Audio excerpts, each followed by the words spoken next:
નમસ્કાર, ટીવી 17 ગુજરાતીમાં આપનું સ્વાગત છે. હું છું આપની સાથે કિંજલ. અમદાવાદ વાડજના ઓડવાસમાં ફુલીબેન ઓડની તેમના ઘરની બહાર જ તીક્ષ્ણ હથિયાર મારીને હત્યા કરવામાં આવી હતી. જોકે માતાને બચાવવા પુત્ર પણ ઈજા પહોંચી છે.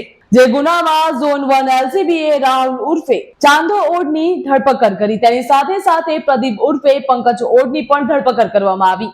મહત્વનું કહી શકાય કે રાહુલ ઉર્ફે ચાંદો મૃતક ફુલીબેનનો પાડોશી હતો અને રૂપિયાની જરૂર હોવાથી લૂંટના ઈરાદે ફુલીબેન ઉપર હુમલો કર્યો હતો. હુમલા પહેલા આરોપી પંકજે ઘરની મેઇન સ્વિચ બંધ કરી પાવર સપ્લાય રોકી દીધો હતો. જે બાદ તીક્ષ્ણ હત્યાના ઘા મારી હત્યા કરવામાં આવી. પરંતુ ફુલીબેનના દાગીનાના આરોપીઓ લૂંટી શકે તે પહેલા જ તેમનો પુત્ર જાગી ગયો હતો. આરોપીઓ ત્યાંથી નાસી છૂટ્યા. હત્યાના ગુનાની તપાસ કરી પોલીસને શંકા ગઈ હતી તો તેમાં મૃતક ફુલીબેનનો પુત્ર પણ હતો. પરંતુ ટેકનિકલ એનાલિસિસ વડે તપાસ કરતા પોલીસને 400 જેટલા શકમંદો મળી આવ્યા હતા, જેઓ બનાવ સમયે તે વિસ્તારમાં હાજર હતા.